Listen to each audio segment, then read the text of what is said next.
This episode of Capes and Lunatics is brought to you by Tweaked Audio. Get awesome headphones, go to tweakedaudio.com and use the coupon code Southgate to get 30% off, free shipping, and a lifetime warranty. Or you can get there through the link on our website, southgatemediagroup.com. This is Luca Perich, and you're listening to the Capes and Lunatics podcast. Diggity dank.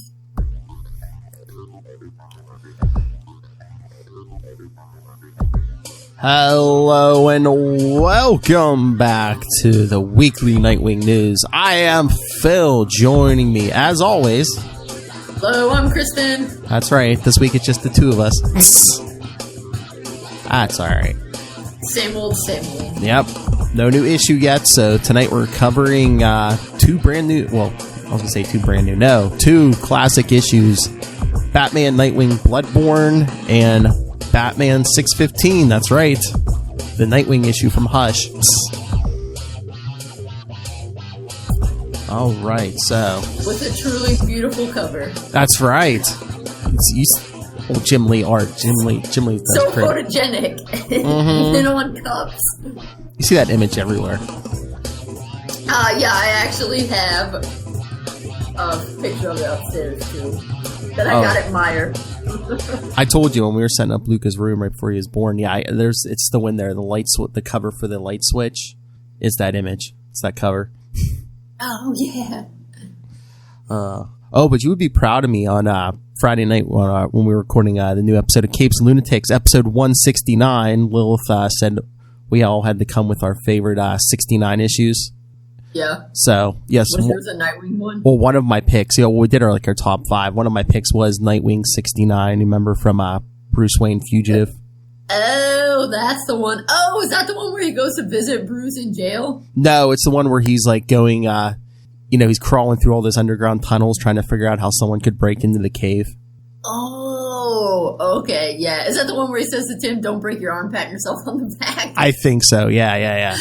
Yeah, okay. But it's Dick showing, someone could have broken in and framed Bruce, but I was so proud of myself the minute I was like, okay, my next pick is Nightwing 69. Diggity dank. I mentioned Nightwing now, I just hit. Diggity dank. So. Nice. Yes. But, big, as we're recording this, I don't know if you saw, Leading Cole, the website is just keeps throwing up breaking news. I guess, there's big shakeups all over Warner's, especially at DC. There's a bunch of layoffs and stuff, and there's. I thought they already did a bunch of layoffs. Oh, there's hundreds, yes. But the one I didn't see that. The one article I said is DC's really getting shaken up. I mean, some of the, there might be, they might cut back on some of the titles just because there's not enough people to work on them. Not enough people to work on them? If they're firing everybody, but I mean... but why are you firing people? I know. You need them to make comics. But I think we're safe just because, I think it even says, they know the Batman stuff sells and... Batgirl's getting canceled. Yeah, but I didn't know if that was to do a reboot or whatever. Oh, yeah, I don't know. I just saw, because the comic book store that I get them from sends me an update, these are your orders for so many months in advance. And it said Batgirl 50 was the final issue. Yeah, but you know what? Oh, for real? But you know what? They're doing that with Harley, and they already said Harley, at 75, and they already said Harley's getting rebooted already. Harley's already at 75 issues? Mm-hmm. Yeah, since Rebirth? Because she had it. Was she more than once a month? I don't think, Well, it started, I think, in Rebirth. That was 4 years ago, so. But how is Nightwing at 75 and Batgirl's only at 50? I mean, he had a couple that were more than once a month. So that was what made me think that maybe... I mean, because 4 times 12... Yeah. 48. He must have been a bi-monthly at some point. Well, I think they might have canceled and rebooted. I think she did get a series... Well, she had a series in New 52, but I think she got in a series during Rebirth, and I can't remember how long that lasted, but I think they rebooted it again since then, so... Batgirl or Harley? Batgirl. Well, yeah, when they did Rebirth, did they start renumbering? Yeah, when they did Rebirth, but that's what I'm saying. I think Batgirl, they stopped the Rebirth title and then rebooted yet again. That's why Batgirl's only at 50, while Nightwing and Harley are at 75. I see. Well, no, I think Batman was twice a month for the longest time. That's why Batman's almost at 100. because Batman. Yeah, but Nightwing was at once a month. At more than once a month for a little while. For a little while, yeah. But I think Batman, I think more often than not, was like twice a month for a good long time. Yeah. Well, I guess we'll see what happens. So hopefully Nightwing title's safe. It better be. They haven't even brought him back yet. But also DC Universe might be going the way of the dodo. I know people have been speculating about that, but I guess they're saying like the Facebook pages for Titans and the Harley Quinn animated series, they used to read DC Universe's Titans and DC Universe's Harley Quinn. Now I guess they're just titled DC's Titans and DC's Harley Quinn. Well, do you think they're gonna merge it with HBO Max? Oh yeah, I think so. Well, is HBO Max gonna have the comics? Not as far as I know. This week. I mean, unless they just keep DC Universe just for the comics, I don't know. Hey, the only good thing about that though is they might be able to add even more comics, stuff that's missing. Because I think someone was saying like, it takes a lot of broadband for all those shows and stuff. So if they could just do comics, they could probably put every DC comic ever on there. But how much would people be willing to pay for that? Well, I'd say either give you a price break, or if you're paying the same price, maybe give you like a couple months of HBO Max or something. I don't know. It's very confusing, all these streaming services. I know. Two businesses. Or, if DC Universe wanted to get rid of it, if they went to the shows and all that stuff on HBO Max, then couldn't they just up their offerings in Comixology Unlimited? Yeah, I don't know. I don't know how that works. Again, the company's going through different hands right now, so who knows what's gonna crazy. Who knows? Whatever. All right, so do we want to get to these issues? Yep. See, this is why we keep reading old stuff, because once they put it out there, they can't take it away. That's right. Although I had trouble finding Batman Bloodborne, but I did find it. Where'd you find it? Because I told you I'd scan it to you. Well, not through legitimate sources, but I did find it because it wasn't on DC Universe. I went to pay for it. I went to Comixology in the DC app. I wasn't even there to buy, so I was like, oh, it's sad because it's a good one. Am I right? The story's good. The art's not exactly my favorite. Yeah, let's be real. The story's good. The art is terrible. Because I'm trying to remember. I might have seen this on the stand, I might have saw it in a Barnes and Noble when it first came out. But at first I was like, why didn't I pick this up? It's Nightwing, and Batman. But of course, I think the art kind of maybe, I don't know. Yeah, the art kind of sucks. Yeah, it kind of pushed me away. The art is so nasty and liney. Yeah. Let's see if this will work. What? I'm gonna try to share my screen. Oh wait, hold up. Okay. Can you see it? Oh wait, here we go. Did it come up? There we go. Hold on. Look at us being so fancy. Oh.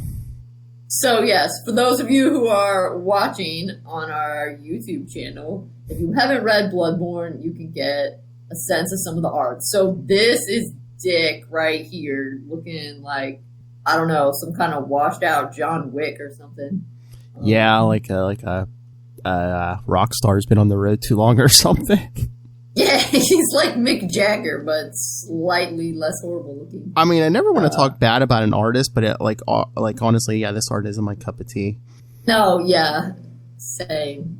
Toby Cypress? I don't really know his stuff. Yeah, the name's not familiar to me either, so. Yeah. Well, sometimes it looks okay. This first page is not awful. Yeah. But, yeah, when he's trying to do the not superheroes, it doesn't look good. Yeah. That's not terrible. I don't know. It definitely, that looks okay. It definitely could be better. For sure. Particularly when, this. What's up with this? Okay. Just no. What is this? I know. Especially, yeah. That does not. And I know he's not overly muscular, but yeah, like Dick and even Bruce, doesn't look that big, and they look kind of scrawny. Dick looks completely different than he did a couple of pages before. Yeah. And he looks like he's about to die right there. Again, I don't mean to be mean, but I just wonder if that's why we've never heard of Toby Cypress because, you know, maybe this was like a tryout thing and, you know, the art did not go over well with the audience. Yeah. I mean, I assume... Okay, I'm going to stop sharing. I was going to say. There you go. Cool. I'm going to... I mean, I think that art could work with... I'm sure it could work with a certain...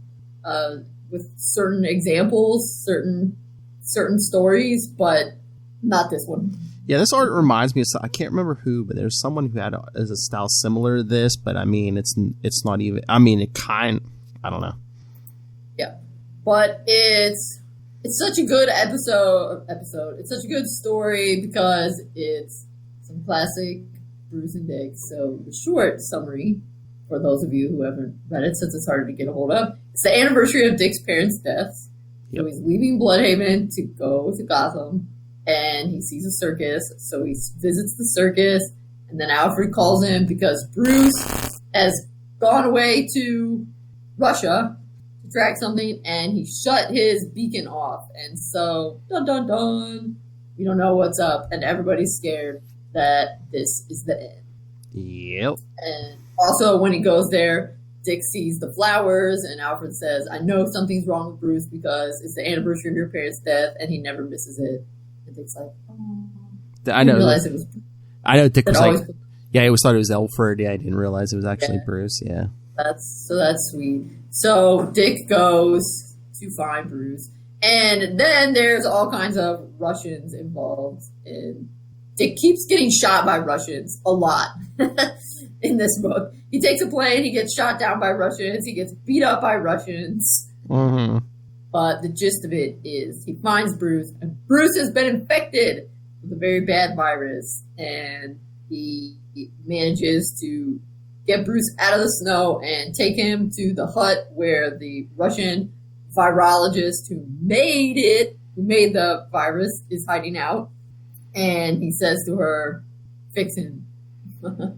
And then some Russians come in and take Batman and try to beat them up. And somehow, because the Russians keep moving Batman, Dick has to go with the virologist, and they end up, I don't know, at some Russian, or maybe it's Russian rebels plant. Anyway, Dick beats a bunch of people up, and then he says, okay, now you have to heal Batman, give him the antidote. She says, I don't have an antidote, I just have a vaccine. Dick says, good thing I took this vaccine. Pump Batman full of my blood and pump me full of Batman's blood so we can save him. Yep. And she's like, that sounds like a terrible plan. You'll probably die. Huh? I don't care. Do it. And they do. And guess what? They don't die. Yep. No. I mean, yeah, Nightwing's still kicking butt, even with, like, you know, going through half this blood transfusion. Yep, he's still beating up Russians. But then he kind of passes out right at the end. Well, yeah, that's the weird... Well, that's the weird thing about this story is, like, he kind of blacks out a couple times, so we do, like, these weird just, like, jumps all of a sudden, like, after he, talking to Alfred and Tim in the cave, then all of a sudden he's, like, in Russia. He's like, oh, wait, what happened? You know, after he had that flashback of him and Batman when he was Robin, all of a sudden he's like, oh, I'm in Russia. How'd I get here? Oh, yeah. Well, that would make sense. That time skip makes sense because it's like, okay, you left to go on the mission, and now you're there. Okay, got it. But yeah, then some of the other ones, when he's beating up the Russians the first time, he blacks out, and so the virologist takes him somewhere. Mm-hmm. And then at the end, he blacks out, but he's restored Batman enough that Batman can save him. And then it just skips from Batman looming over him, because right at the second to last page, the penultimate page, he's like, yes, he's okay, because you see the shadow of the bat beating up some Russian that's trying to slice Dick with a giant axe. Yeah, but again, I mean, this. Oh my lord, this story could have been so much better with like better art. I mean, this is just. I mean, that last page. I mean, look at Tim and Bruce. I mean, they look like Beavis and Butthead, don't they? Yeah, the one where just Tim those faces. Yeah. And like even that like that one scene where the Russians are kidnapping Batman, you know, and they put him in the helicopter, and Dick's like, you know, jumping off the roof of that cabin or whatever, trying to get on that helicopter. How awesome would that art be with like a decent artist? So that's gonna be the weird thing tonight, is like with these two issues, the art is gonna be so night and day. Yeah. Imagine how well this would have sold if Jim Lee did the art. Oh yeah. sold like hotcakes. And I know, I mean, you have to put Batman name on the cover to try to sell more books. But I'm like, this is a Nightwing story basically. I mean, Batman basically spends the story on his back until that last page, or the next to last page. It's definitely a Nightwing story, but it is a Batman and Nightwing story because it's about the relationship of Batman and Nightwing. It is, I know. But once because Nightwing risks everything. Although, just because I have to be pedantic like that, when I was reading it, it suddenly pops in my head, and I go, "Oh, I guess it's convenient that Batman and Nightwing have the same blood type." And I was like, Kristen, just go with it. Or what's the blood type isn't there a blood type that's like a universal donor or something? O negative? Maybe. So I wonder if one of them's like O negative, maybe. Yeah, but if one of them wasn't, but since they're cycling their blood through, they need to be the same. Yeah, like if Dick was O negative, he could give blood to Bruce, but if Bruce was something else, Dick wouldn't be able to do it. I mean, it's not that far-fetched. I mean, there's only, like 8 different blood choices, so it's not that. It's not that on your edge. It was just funny. Mm-hmm. But yeah, now that I'm thinking about it, I remember seeing this book once or twice, and that's, the reason I never picked it up is just this art. Which to keep me, again, I mean, I'm sorry, but to keep me away from a Batman and Nightwing story, the art has to be pretty bad, which this is. I'm sorry. Again, I'm sorry, but... No, I mean, it's true, but the story is good, right? Oh, yeah, the story's good, yeah, because I mean... the story is really good. Yeah, no, it was written by, what is it? Kelly Puckett, which I believe Kelly's written a few Batman stories, or comic stories, and some Batman, I think, so... That's what I'm saying. The writer has experience with this, but I don't know. I don't think this artist should have been like on a superhero book, maybe something else. Yeah, maybe like horror or something? Horror would work fine. Or even like Lil's favorite, like an Archie comic or something. Well, Dick's feeling, my greatest fear, not that Batman would fall, but that I would fail him. And Dick being like, listen, you gotta fix my friend in a way.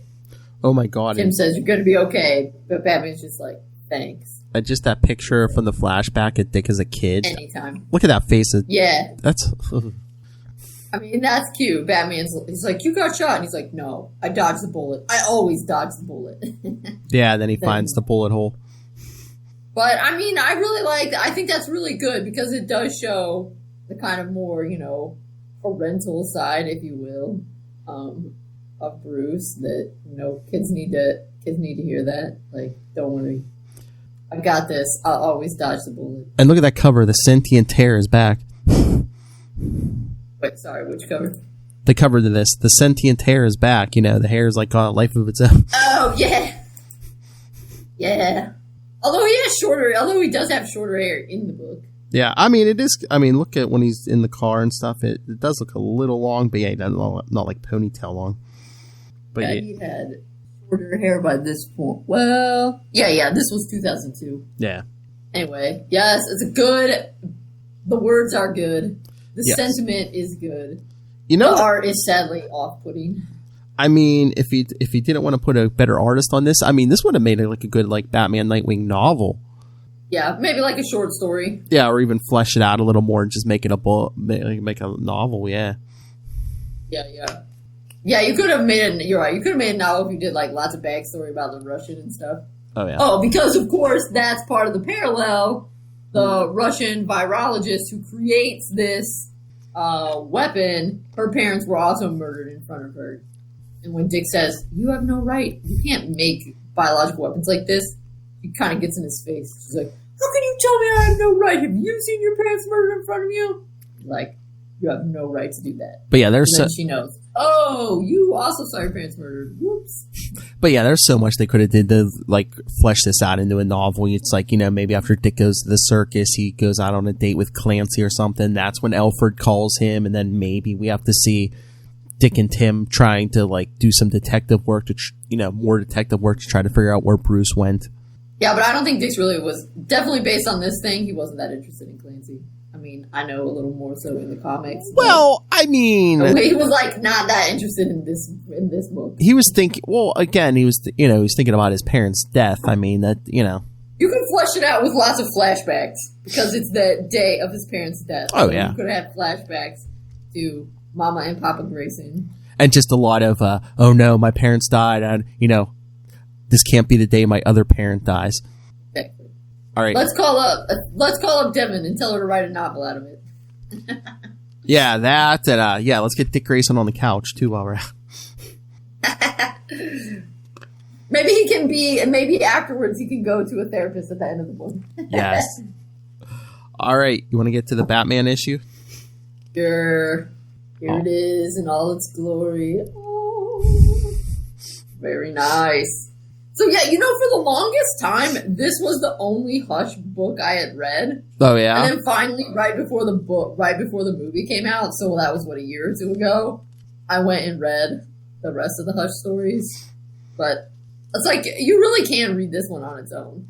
I guess you can definitely read it on your own if you're reading comics for what I mainly read comics for, which is Dick and Bruce's relationship. Well, Dick's relationship with anyone, really. If you didn't want to read the first 7 parts, Batman does kind of explain it later. Right. Plus, I don't know, you can pretty much piece this stuff together. Yeah, but he pretty much tells Dick about it. But yes, the issue opens up with Tommy Elliott's funeral because, supposedly he was killed. All right, but I guess that's the thing of Hush is about Tommy Elliott, obviously, but isn't it also kind of about Bruce's relationships with everybody? Because don't a lot of people kind of have their own issue, like Bruce and someone?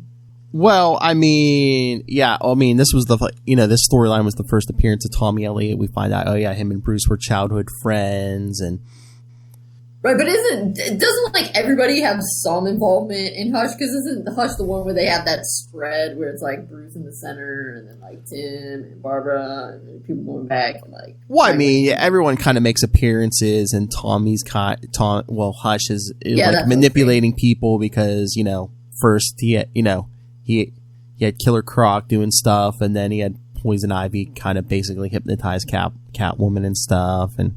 Then he had Poison Ivy take control of Superman. That's, Right, yeah, that's right. Superman's in some of them, yeah. I knew that there was conflict. Yeah, so while, Batman was putting on the kryptonite ring... While Batman was putting on the kryptonite ring to, punch Superman, Catwoman was, going to get Lois, so it's Yes, that's right. Yeah. But then, yes, but then the issue before this, the Joker and Harley basically interrupted the opera where Bruce and Selina were at, and Tommy was there, and it looked like the Joker had killed Tommy, and Batman almost kills him until Gordon's has a gun on him. It's like, don't. He's like, But then after some detective work, it's not the Joker didn't kill Tommy.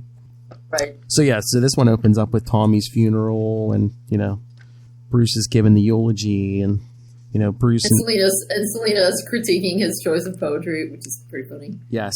Oh, that's right. At the end of this issue, there's another reason why this is a big issue. But Dick and Tim are at the funeral. Alfred's there. Leslie's there.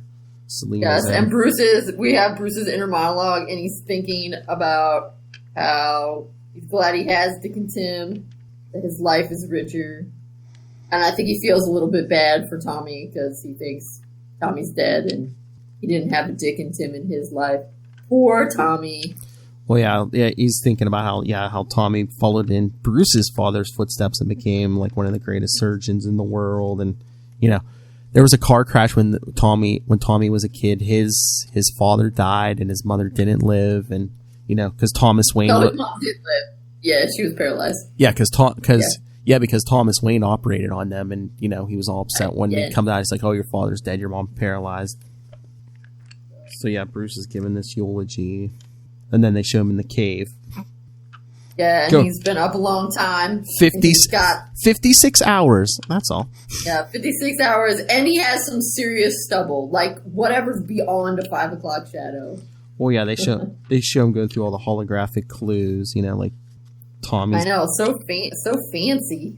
Tommy's dead body, and then the bullet came from a 9mm Glock, standard issue. GCPD, and then who's just hanging out? He's hanging out. Dick literally hanging on some kind of gymnastics type thing. Yeah, Dick's just hanging. It comes, just drops in head first into this holograms. Bruce, I've been talking to you for 10 minutes. He's like, I've been listening. Yeah, right. Yeah, he's like, can you turn it off for a couple? Now you have to talk back. Yeah, because he's like, turn that off. That's when Bruce reveals the Joker didn't kill Tommy. And he says, okay, so explain it to me. Yeah, because he's like, yeah, a gunshot, Tommy's body dead with a bullet through his heart, the Joker holding a smoking gun, but as I said, Joker didn't kill Tommy. He's like, it involves the manipulation of Killer Croc, Catwoman, Poison Ivy, and Harley Quinn. It reaches as high as Superman and as low as the Joker. It's someone new, or someone old trying something new. Which it's actually both, right? Yes, because yes, Tommy's working with someone, yes. Which is different from what's in the movie. Oh, definitely, yes. Because the person Tommy's working with actually is Hush in the movie, yeah. So that's right, yeah, that's what the difference is. Yeah. So if detective work were easy, everyone would be doing it. Was that humor? Now I am worried about you. It even got to me. I almost killed the Joker. Oh. And then we have this great page. I was going to say, I'm sure this is one of your favorite pages, yeah. Obviously, yes. Not my favorite page, but this is a good one. It's giving Bruce the hand on shoulder. You didn't act on it. You'll get them. Then Oracle calls. And then Barbara comes in. If you're through with the male bonding, like, does she have to listen to everything? Bruce, you know better than I would. Oh, snap. So if either of you is interested, the Riddler hijacked an armored car with $11 million in cash on board.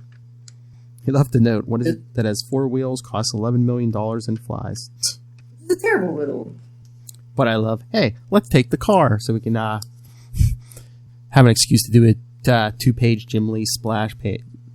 Great. Oh, yep. I love this. Great. Which one?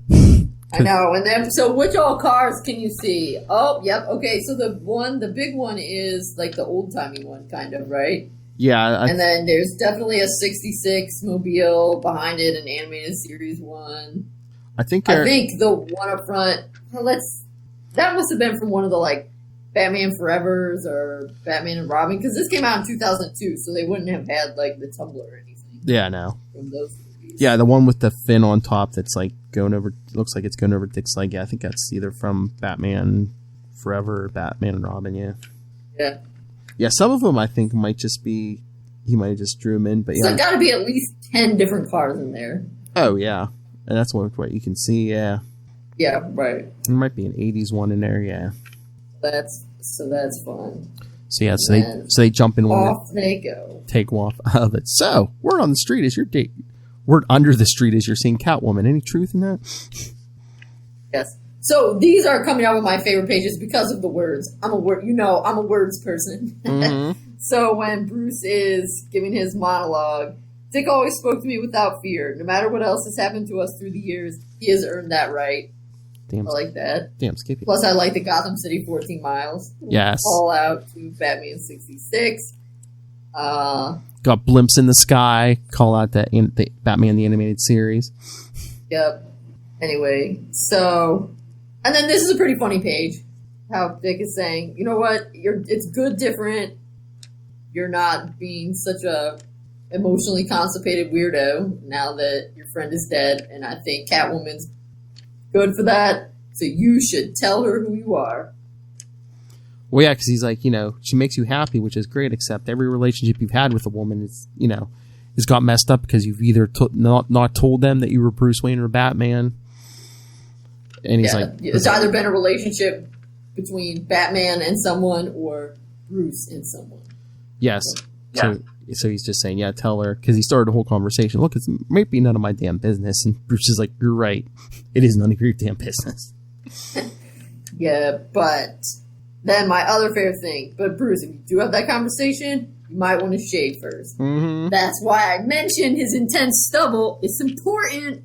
This is a Chekhov's gun moment. The stubble's there for a reason. And then this is my favorite page because of the words. Oh yeah, because they catch. The first person I ever revealed my identity to was Dick Grayson. He was about the same age I was when my parents were killed. His parents, circus acrobats, had been murdered, and I wanted to make a difference in his life. The way if my parents had lived, they would have made a difference in mine. And then this page. Throughout the years, I've debated whether or not it was fair of me to take him in, train him, give him another identity to hide behind. But I've learned that Dick wasn't like me. He didn't come from a world of privilege. He was a performer, gifted in that way. And while at the time the transition from Robin to Nightwing was difficult for us both, it was a day I long prepared myself for because Dick was born to be in the center ring. I mean, I know it's like for visual effect and stuff, but I just love how like Bruce is thinking this as he's just basically standing there and Dick's like taking down 4 armed goons shooting at him without breaking a sweat. That's kind of the other thing that the art really lines up this whole Dick was born to be in the center ring. Mm-hmm. Because, Dick's still doing all the flips and jumps and, kicking people and stuff, and Batman is just kind of waiting for the Riddler, I feel like, to turn around and see him standing there. Well, yeah, because the Riddler tries to escape through the sewer, and when he comes up, there's Batman with the answer to the riddle, a solid gold garbage truck.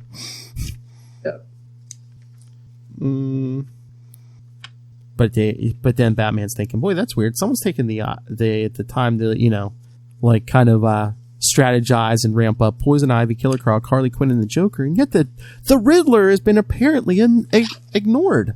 Yeah, and the Riddler has become cheesier than before. I wonder why. Yeah, because that was a weak riddle. Yes. Mm-hmm. So. And then we get another big hint. There's ash from the Lazarus pit. Yep. The issue ends with, first the Joker gets a visitor in jail, but it looks like someone with bandages. So you're supposed to think it's Hush, but the guy takes bandages off. It's a healed Harvey Dent. And then while that's going on, Bruce goes to Selina, and this is where he reveals his identity to her. Yep. He says, it's been suggested I'm doing a better job because I have you in my life. She says, I have a fan? Is it the little bird or the bigger one? He says, Nightwing. I also love how he's meeting Selina in front of a tiger. I assume they're at the zoo. Yep, they are at the zoo. Yeah, that's what it says. The cat house, yep. Which zoos don't have those anymore. They have taken them out of those houses into realistic settings. I'm just saying. I know. Anyway, I'm actually surprised she doesn't know. Or maybe she does know and she's just surprised that he's for reals admitting it. I think I don't know, you could say he does a good job of acting like a buffoon around her as Bruce Wayne up until this point. I don't know, because haven't they dated as both Bruce and Selina? And kind of had stuff? Or is that just an animated series thing? No, they did. It kind of depends who's writing it, because I think for a while in the comics after Crisis, they really didn't know each other, but then, once, Jeff Loeb wrote this, when he wrote, Long Halloween and stuff, they were dating in, Bruce's first year as Batman and stuff, so. Yeah. Anyway, but what's awesome how it ends is, he says, so where do we go from here? He says, you can find a razor and a bath wouldn't kill you. Bruce's monologue, Dick was right. I should have shaved. That's the best ending for an issue ever. Dick was right. It is pretty classic, yes. Dick was right. I should have shaved. Dick was right. Also, look at the tiger in the background. The tiger's licking his chops at them. Which is funny. Yeah, so, this one isn't really a Dick and... it's kind of a Dick and Bruce story, but I love the cover so much, and the art is good. And on the pages Dick is on, which is minority of pages, maybe about half, are really good pages. It's pretty good, Bruce and Dick, considering it's this is part 8 of a 12-part story. Right. Yes, but I think I also like it because even later on the pages that Dick's not in, he's still kind of in them because he's the one that is Bruce, you should reveal yourself, and then it's Nightwing's a fan of yours, and then Dick was right, I should have shaved, which is pretty classic, as you said. And I think the other part of why they wanted they basically had all the major bad characters in this story at some point, but I think the other reason they wanted Nightwing in here and, showing off his moves and stuff is because later on it looks like Jason Todd returns because someone takes off the bandages again because they threw in all these red herrings for Hush, and it looked like Jason, but this was before they brought him back. I don't know if they were testing the waters for it, but yeah, it turned out to be Clayface. And because Bruce even tells Tim, he's like, I knew it wasn't Jason because, Jason been dead so long, they didn't know how Jason would have moved at this age. They're like, so he was basically copying Nightwing's moves. Right, yeah. And so he was like, Jason wouldn't move. So it's like, yeah, Jason wouldn't move that good. Jason would presumably move differently, which Jason does. Yeah, because this was after Crisis, so Jason wasn't an acrobat at this stage, so yeah. Well, they've established that Jason ends up, I don't know how, because he died younger than Dick, but somehow he aged in death. But he's like bigger and taller and supposed to be stronger than Dick, right? Well, little. Like Bruce is the biggest, and then Jason. In both versions, they kind of have it where once he's resurrected, he doesn't come back to them right away. So I guess he's around for a few years before he makes his presence known. Because after New 52, they went with the story they should have did, and they just said Lazarus Pit. So I think Talia threw him in a Lazarus Pit or whatever. Right, yeah, because originally wasn't it that somebody punched time, and so... It was Superboy Prime, it was a big whole cosmic thing, yeah. So that was like Jason never actually died? When he punched time, they just buried Jason alive?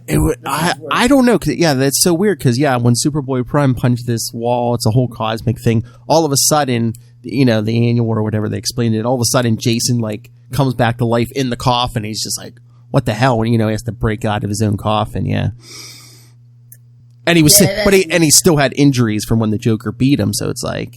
So was that in Red Hood: The Lost Days that he was punching his way out of the coffin? No, like I said, I think it might have been a Batman annual, and then they did the Red Hood Lost Years miniseries or whatever, and I think it kind of explained, they filled in the details. It's like, yeah. But yeah, it does make for a smoother narrative that just. Yeah, Lazarus Pit. Talia dug up Jason's body and threw him in a Lazarus Pit. Because even New 52, when he first came back, everyone's like, oh, did they use a Lazarus Pit to bring him back? And they're like, no, don't be ridiculous. That would be stupid. And then it was like they revealed a Superboy Prime punch, and everyone's like, that's even dumber. Come on. Yeah, that's more ridiculous. Mm-hmm. Why would you invent these Lazarus Pits to not use them? Especially for, a bad character, using, a cosmic thing to bring him back is just... Right, particularly because with the Lost Days, I think that was before the rebirth, so Talia was already involved. So it's like, as soon as you involve the Al Ghouls, why would you not involve the Lazarus Pit? It's their shtick. Exactly. Such a mess. Weirdly, this cosmic pit that will keep you alive forever makes it less of a mess. Who would have thought that? Exactly. It's not magic chemicals. Come on. But yeah, Hush brought back so many characters because even the last part or whatever, they bring back Harold to kill him off. Right, yeah. I know, poor Harold. Because he kind of disappeared after No Man's Land. Well, he betrayed Batman. Yep. Because Tommy Elliott performed surgery on him. But they never say what happens to Ace, I don't think. Because remember, there was a different Ace... in the late 80s, early 90s. Yeah, and he was always hanging around with Harold, and then Harold and him disappeared after, No Man's Land. It's like, they never said what happened to that dog. Yeah, I don't know. He's in limbo, man, forever. Yeah. Well, because when they originally brought Ace in back in, the 50s or whatever, he wasn't even really their dog. Yeah. Well, I mean, that borrowed him from somebody. Well, yeah. Well, that's like this one that was from the late 80s and early 90s. It's just Batman was working a case. What was it? Was it Nevada? It was something like that. Yeah. And there was a whole thing with medicine men and, Native American medicine men and stuff. It was a weird story, but yeah, that's where he got this dog and he brings it home. Yeah. Basically. No, but I mean, I'm saying in the 50s when they originally had Ace, they just were borrowing him and then they gave Ace back to his real family. Good times. Oh, yeah. But yeah, these are good. Yeah, I mean, it is a little sad. If Bloodborne had better art, it would really be off the charts. Yeah. And I mean, if you tried to read these two back to back, yeah, it's really going to smack you in the face, the difference in art. Yeah. But they have the same theme of Bruce Dick being awesome. Oh, yeah. Being like this. Arthritis? I know. But yeah, no, I mean, You're mocking me. I know. I mean, I know Nightwing's only really pretty much in this issue, but I mean, did you like the whole Hush story when you read it? Yeah, I thought it was pretty interesting. Mm-hmm. Yeah, I thought that Hush was a good example of kind of like retconning stuff in that made Bruce more interesting. Because sometimes they retcon stuff in and you're like, eh. Mm-hmm. But I thought this one was pretty good. Oh, yeah. Example. Although, is it at the end of Hush that Tommy Elliott's like, I'm going to give myself Bruce Wayne's face? Or does that pop up later? Not in this story. No. He just basically goes off a bridge in there. But the thing is with Hush, he doesn't have shape-shifting powers, right? It's just because he's a plastic surgeon. Yeah, no, he basically, yeah, I think it's around Detective 850. It's like right before, Bruce disappears and Dick takes over and Batman Reborn. Yeah, like Tommy gives himself Bruce Wayne a face that looks exactly like Bruce Wayne, which helps them out when Bruce is, supposedly dead. Right. Because Dick and Tim let him out for public appearances, so people don't know. Right, but then Batman they have and to, Bruce, rein him in because he keeps trying to give Bruce's money away. Oh, yeah. Eventually, they just, lock him up in Wayne Tower, and they're like, yeah, we'll let you out for personal appearances, but yeah, no. You're going to spend your life in here. But yeah. How would you perform surgery on your own face? I don't know. I mean, in that same story, he gave himself a face that looked like Bruce Wayne's, and the mess with Bruce, he cuts out Selina's heart, and machines are the only thing keeping her alive. So Bruce has to go look for Selina's heart. Yeah, literally. Yeah, That's messed up. Yeah. So that's later. Well, right, because technically Hush is not the big bad in this one. Yeah, I mean, it was basic. I think he is, but he's actually also being a bit manipulated. Yeah, I mean, the story's 18 years old, so it's okay, spoilers in 3, 2, 1. Get out now if you don't want spoilers. Yeah, it's the Riddler, because he had a brain tumor or something, so he uses Lazarus Pit water. Yeah, that's why the ash from the Lazarus Pit. He breaks into one of the Ra's al Ghul's Lazarus pits. Yeah. So, yeah, but it makes him, I guess it ups his IQ a little bit because he figures out Bruce is Batman. Because he's taunting Yeah, Bruce. they almost give it as a revelation that when he's in the Lazarus pit, he's like, oh. I mean, don't worry, a few years later he gets amnesia. But, yeah, he's like, yeah. Doesn't everyone? Exactly. Anyone has had amnesia. Unless you catch the death, yeah, you get the amnesia, yeah. But yeah, so he's basically taunting Bruce with this, and he's like, you're not going to tell anyone. He's like, because what's a riddle that everyone knows the answer to? It's worthless. He's like, oh, you're right. He's like, and plus, Roz is going to want to know who broke into his Lazarus pit. Yeah, but yes, Tommy Elliott goes away at the end. Oh yeah, he basically goes over the bridge, and then Bruce can't find him in the river. So yeah, so then it's kind of left open, as one does with the new villains. You give them a chance to be finished off, but always leave open the possibility that they're okay. It's like if people don't like him, you're never going to see him again. But if he proves popular, hey, we'll bring him up. He totally didn't die when he fell off that huge jump and into the river. he became for the 2000s what Venom became for Spider-Man in the late 80s, early 90s. Oh, popping up everywhere. Oh, yeah. Eventually, I mean, he got miniseries, but yeah, just in his first couple years, you knew at least once a year, like clockwork, Venom would show up in the Amazing Spider-Man. Also, a villain who knew who the hero was. Yes. Oh, but no, is it this story? I think they reveal. I know, if not this story, later on they reveal that they show. Tommy Elliott seemed all mad as a kid that when Thomas Wayne came out and said his dad died and his mom was paralyzed, and everyone thought, oh, he's blaming Thomas Wayne for not saving his father. But Tommy, I guess, he cut the brakes on his parents' car or something because he wanted them both dead. So So really, he was mad that Thomas Wayne had actually saved his mother. Yeah. Well, because his parents sucked. Because he's a psychopath. Yeah. Yes, but also his parents were bad people. Yes, but he also wanted their fortune.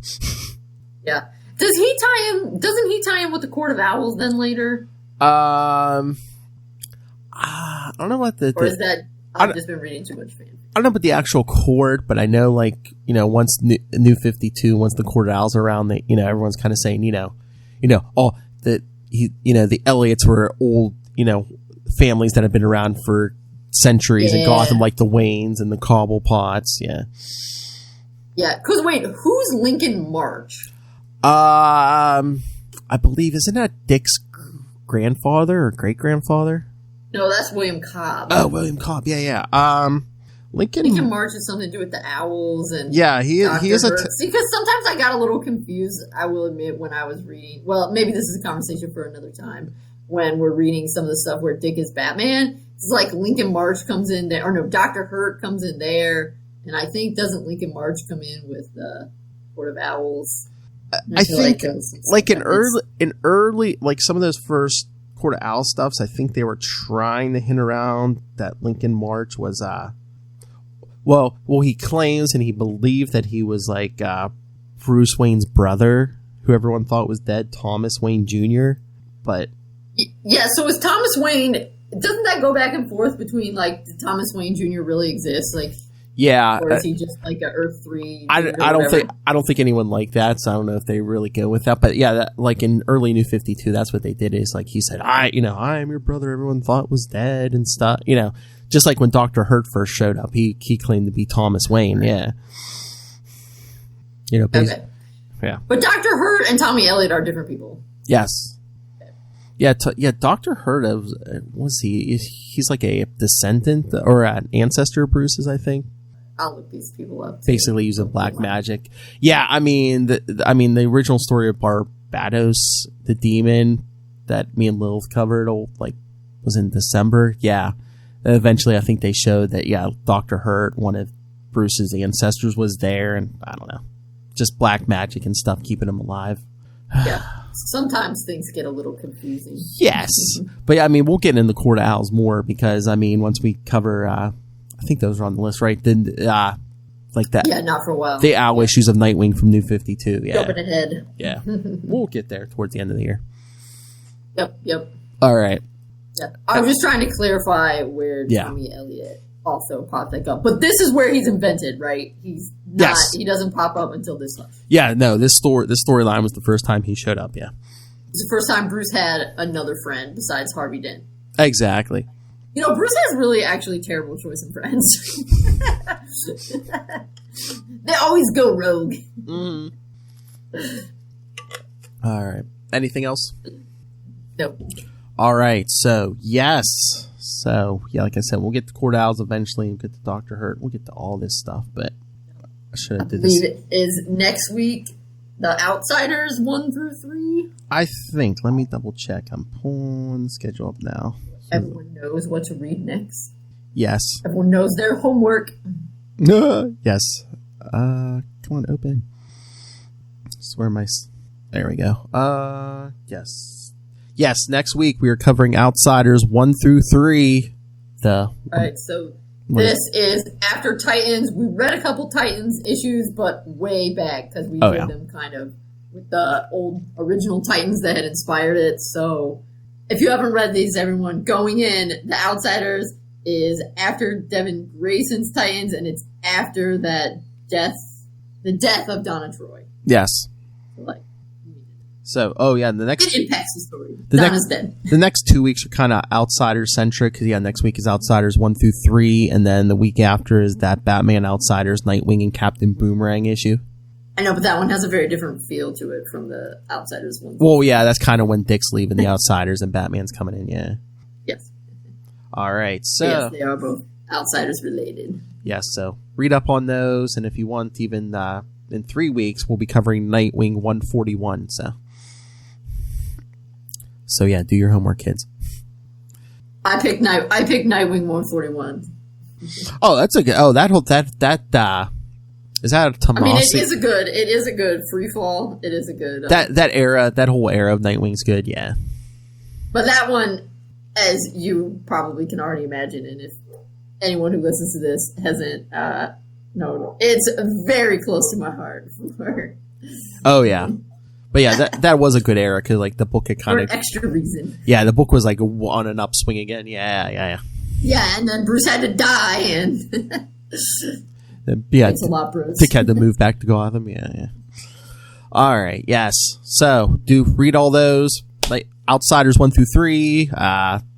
Read the Outsiders, Nightwing and Captain Boomerang issue, and then in 3 weeks, Nightwing 141. So read them, send us your thoughts, email us, capesandlunatics@gmail.com, or call the voicemail 614-382-2737. That's 614-38-CAPES. And remember to follow Nightwing News on Facebook. Hey, we have a Facebook page and a Facebook group, so follow both of those. Follow us on Twitter. Find links to all of those and all the Capes and Lunatics stuff at Linktree, linktr.ee/capesandlunatics. And remember to support the sponsors, Tweaked Audio, Hunt a Killer, Pod Life, the book, now in digital and paperback. And while you're buying books, go pick up Dick Grayson, Boy Wonder. So, because you will really enjoy that book if you're a fan of this podcast. And when you go to pick up those books and so much more on Amazon, use the link for Southgate Media Group right down there in the show notes. Help us support this show, the Southgate Media Group Network, and Rob Master Doom Southgate. Make it rain, so says Master Doom. Yeah. All right, and I did your plug for your amazing book. Amazing. All right. Always throws me because I always have like a bunch of hams with me who want to plug stuff. All right. Oh, I know what you like to plug. Diggity dink. That's right, yeah. Add that to your vocabulary, kids. Diggity dink. That's right. All right. Thank you for joining. Casually drop that in the convo. Yes. All right, everyone. Thank you for joining us. From the fields of Russia to the alleys of Gotham. Took you around the world tonight. So come back next time. Outsiders 1 through 3. We get Lex. We get the Joker. We get talking gorillas. We get Roy Harper. That himbo, Roy Harper, yes. Metamorpho. We get, well, kind of. And some new characters. And, of course, Dick Grayson. So, yes, email us. Share the fun. All right. But until then, join us. Same wing time. Same wing channel. Nightwing News. Keep flying, Graysons. With the good art.